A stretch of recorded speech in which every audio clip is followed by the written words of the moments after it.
Hello and welcome to another episode of They Disappeared. I'm your host, Pat Draven. In the early morning hours of October 22nd of 2021, a 15-year-old girl named Nevaeh Kingbird vanished on a cold, dark night in Bemidji, Minnesota. She was last seen near the Southview Terrace mobile home park at around 2 a.m., leaving behind a trail of unanswered questions and a family desperate for answers.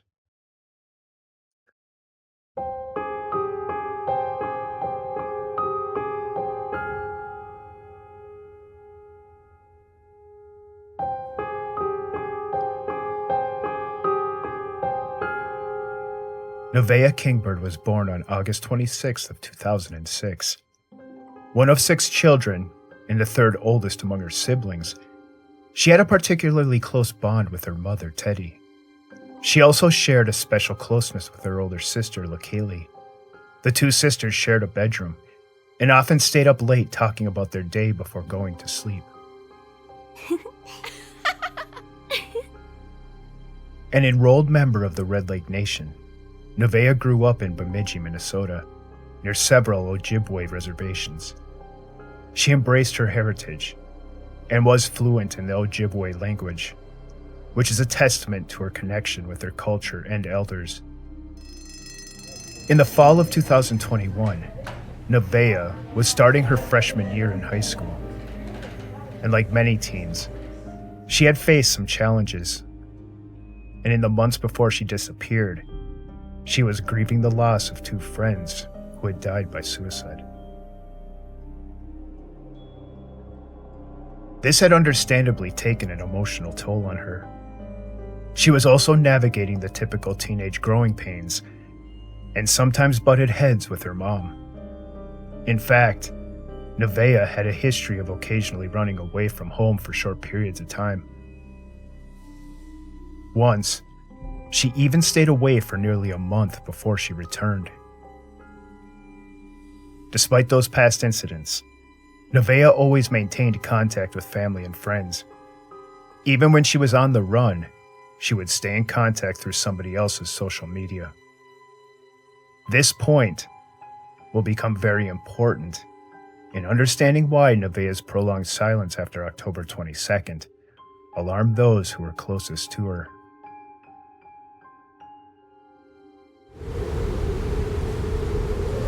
On Thursday, October 21st of 2021, on a cold night in Bemidji, Nevaeh's mother, Teddy, was working a late shift. While at home, Nevaeh had gathered with some friends. As the night rolled into the early morning hours of Friday, October 22nd, unbeknownst to Teddy, a small group of teenagers had come over, which led to underage drinking in the house.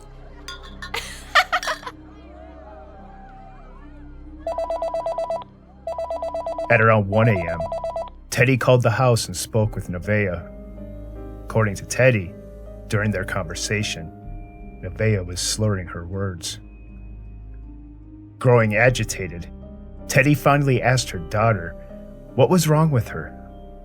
Nevaeh responded, "Nothing's wrong with me, Mom." And then she started crying. Sensing that something was off, Teddy left work early and rushed home. When Teddy arrived home, she found Nevaeh and about a half a dozen other teenagers, some of them apparently drunk in the house. Teddy confronted her daughter, concerned both for her daughter's well-being and the fact that she didn't know a lot of the kids that were there. In the tense moments that followed, one of the other teen girls actually stepped between Teddy and Nevaeh, trying to block Teddy from speaking to her. The confrontation escalated to the point where Teddy warned them all that she was going to call the police if they didn't leave. Before anyone could stop her, Nevaeh bolted out the back door, out into the frigid night, and ran off.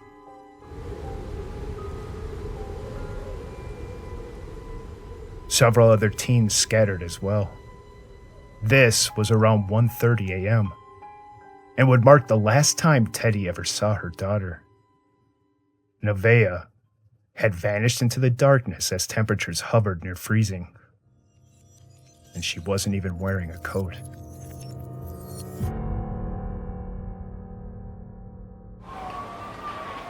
Bemidji police officers responded immediately and started searching the neighborhood that night. Initially, both Teddy and the police thought that Nevaeh might just be attempting another one of her short-lived runaways due to their fight. It wasn't unusual for Nevaeh to run off for a night to cool down after an argument. Given Nevaeh's history, the police officially classified her as a runaway. Family and friends hoped that by the next day, Nevaeh would turn up, or at least reach out to someone. But no one heard from her. No texts or social media messages. In those first 48 hours, worries began to grow. The family canvassed areas around their home that Friday and Saturday, calling Nevaeh's name and checking with her friends. Teddy contacted relatives on the Red Lake Reservation to see if Nevaeh might have shown up there, but no one had seen her. When the weekend passed with no word from her, the situation shifted from a presumed runaway to a missing person case.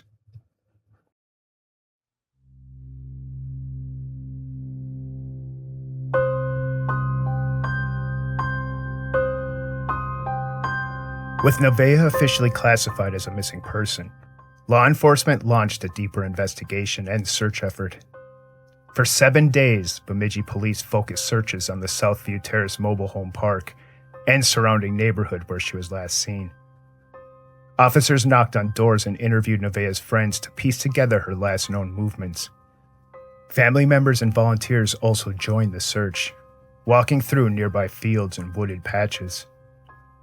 A few weeks later, investigators learned that after Nevaeh ran out of her house, she and one of her girlfriends ran to a friend's trailer and entered in through a window to hide after running from Nevaeh's house.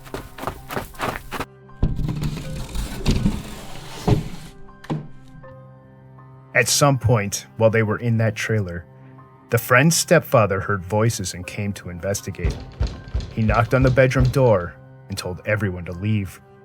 In that moment, reportedly, Nevaeh went back out the window. When her friends looked outside, she was already gone.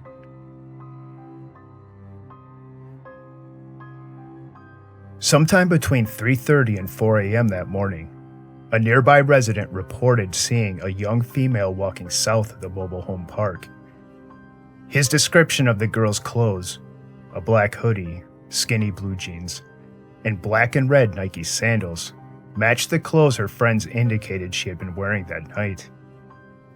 This possible sighting suggested that Nevaeh was still on foot in the neighborhood during the early dawn hours, perhaps trying to find her way or hide.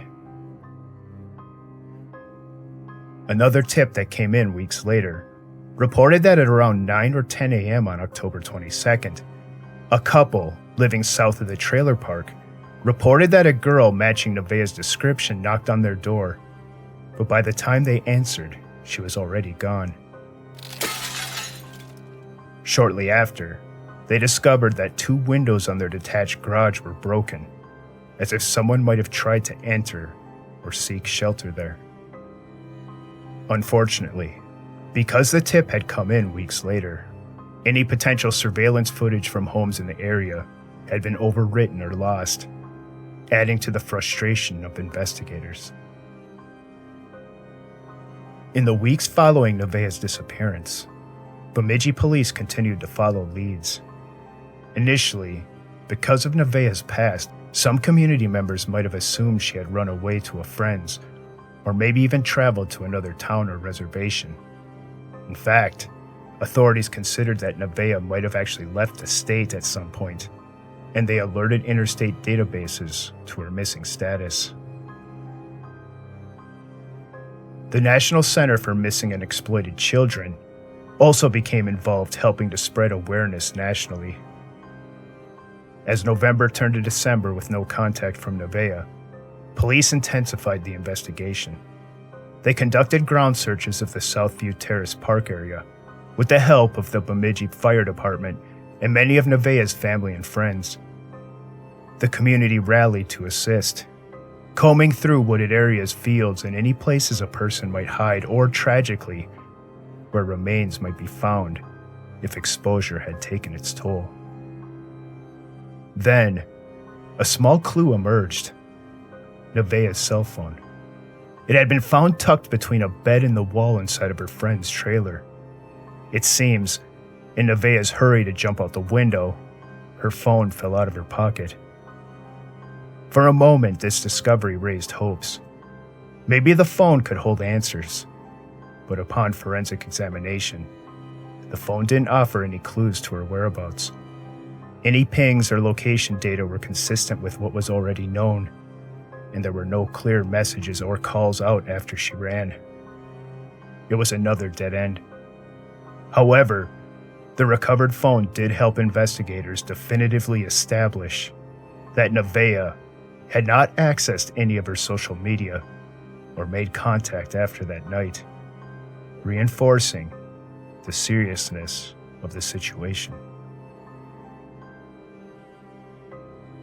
By spring, with snow melting in the north woods of Minnesota, authorities made a public plea to residents in and around Bemidji to check their properties, sheds, and outbuildings, anywhere someone might have taken shelter. The fear was that Nevaeh might have succumbed to hypothermia or been injured and could be found with a thorough search as weather warmed. Police and volunteers conducted new searches once the ground was clear of snow, looking for any sign. Additionally, Crime Stoppers of Minnesota announced a reward of up to $1,000 for any information leading to Nevaeh's whereabouts. For a small community, $1,000 was a modest but earnest attempt to encourage people with information to come forward. Flyers with Nevaeh's photo were posted throughout the region and on social media. Nevaeh's family, meanwhile, refused to let her story fade. They organized awareness events and kept in close contact with law enforcement. Over the years, at least 13 separate search operations have been conducted by law enforcement, often with volunteer participation. These range from targeted ground searches in specific locations to broad sweeps of forest and swamp areas around Bemidji. One such large-scale search took place in late September of 2023, near the 2-year anniversary of Nevaeh's disappearance. This search was notable for being the largest search effort yet. About 200 volunteers, family members, and officers fanned out over a 150-acre area near Nevaeh's last known location. They walked in grid patterns through waist-high fields, thick woods, and marshy spots, making sure no inch was left unchecked. Despite the exhaustive searches, there has been no confirmed trace of Nevaeh yet. Some searches have turned up items like clothing or personal effects, but none have been positively identified as belonging to Nevaeh.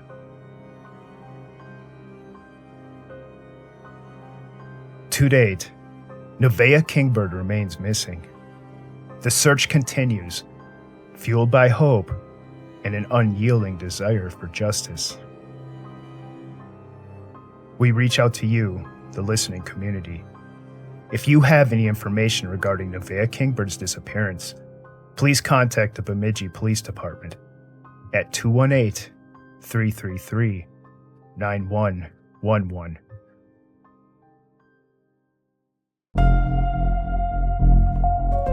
Thank you for listening to this episode of They Disappeared.